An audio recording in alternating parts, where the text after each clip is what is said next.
This is a good question here from Mikey. How do you balance building your first product and monetizing early versus building a valuable brand long term and building mastery in a domain to build authority? So, well, yeah, a lot of us here, so basically everyone here, uh, most of us here want to be YouTubers, and we've been watching like Alex Hormozy and everything. Alex Hormozy and Gary Vee speak a lot about this concept of like jab, jab, jab, jab, jab, right hook. Every time you try and sell, you're kind of withdrawing some of the goodwill that you've generated, and when you're selling, you're almost sabotaging long-term audience growth. Whereas when you're just giving goodwill, you're storing that up for like a big sale later on. And so a lot of the young guys here have got the perception that if they do sell, basically their audience isn't really going to grow. Um, yeah, what do you think about that? Like, if a guy was asking you right now, like, Dan, I've got 500 subscribers, when should I try and monetize? What would you say to them? I'd say, okay, so I have a few thoughts on this. One, I agree with Hormozy and V with like just maintaining a certain ratio of content to promotions. So let's say one promotion every 5 content pieces. That's short form. Like I'm thinking in terms, I have Twitter brain. So it's like, I'm thinking in terms of Twitter posts. In terms of like promoting in a YouTube video, it's like, you can do that every time. Like you can just mention it offhand as a soft hand promotion whenever I'm recording a video and I say something about writing, it's like, oh, I teach that about writing or I teach writing into our writer. And then at the end, I just do my soft plugs where it's like, get this, or this in the description. And people seem to really like that method of promotion where I'm not dedicating huge chunks of time to just saying like, hey, here's what the product is. It's like, say one sentence, like one high impact sentence about it, and then let that be. But in terms of building a product, when you first start monetizing, building an audience that's what I recommend, is building a product as soon as you possibly can. The first reason is because your first product, just by the nature of things, is not going to be the best product that you can create. It's going to be a shitty first version that you have to improve and iterate with time. And if you put that off until, let's say, 10,000 subscribers, you're still starting that journey at the same level as the person that created one earlier. But now when they're at 10,000 subscribers, their product is 10 times better and it's going to sell 10 times more. So the second point with that is I've only noticed between myself and students and clients is that building a product or lead magnet or something that isn't the content of the platform itself, so a YouTube video, that helps build your authority. It shows that you're doing more outside of the platform, and it gives somewhere else for people to go to learn from you outside of the actual videos. So that kind of illustrates my perspective in a nutshell, where it's don't promote too often, but still promote, build a product early so you can improve it with time. And so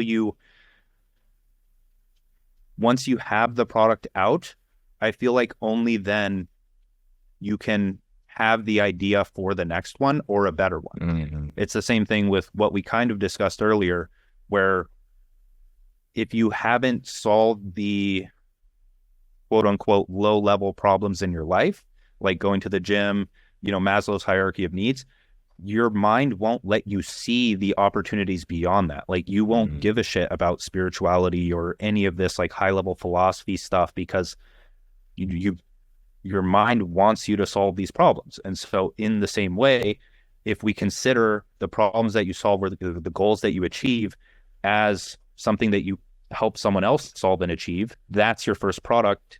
That's kind of like a product to me is like solidifying a purpose in your life that you've achieved and then continuing to iterate from there. And then you're slowly passing down the lessons. And as you solve better, more profitable problems in your life, you build a product around that and slowly pass it down. And that kind of removes saturation in a sense from the industry, because you're going through these different products and content and you're desaturating the market under you.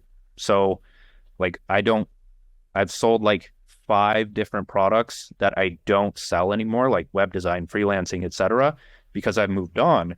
But now when I stop selling those, other creators can come in and sell those. And now that I'm building like a software, I'm sure a lot of my other offers are going to fall off just because I don't have the time or the care to like focus on those when I know this is better for me and it's slightly different. So that's going to desaturate the market under me and more creators can kind of fill that.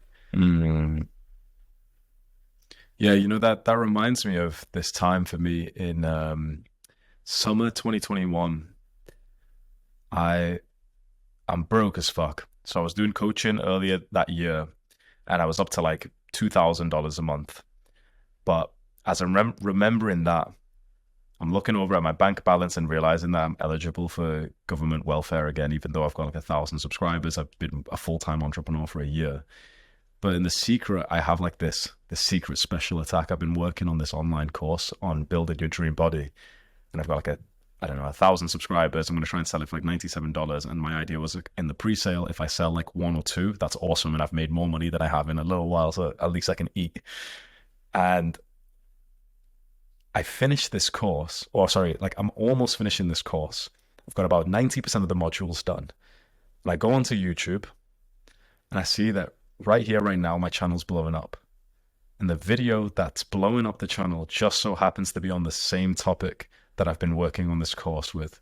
So I go from being on basically eligible for government welfare, totally broke, to never being below $10,000 a month after that point. So my advice to the guys who listen to this wondering like when, they should monetize, I really think building the product early is an awesome thing because right now you might not have many customers. You might be thinking, oh, maybe I can make a few $100s, whatever. But if you have the product that's just ready, you never know when your YouTube channel or your Twitter or anything's going to blow up. And it would be nice to have that like extra 1, 2, 3 week road, like that roadway where when you want to start selling, you can do. Otherwise, sometimes it takes like weeks. It takes quite a long time for you to set up your package, everything. And my story would have been very different if I hadn't been working on that product at that time.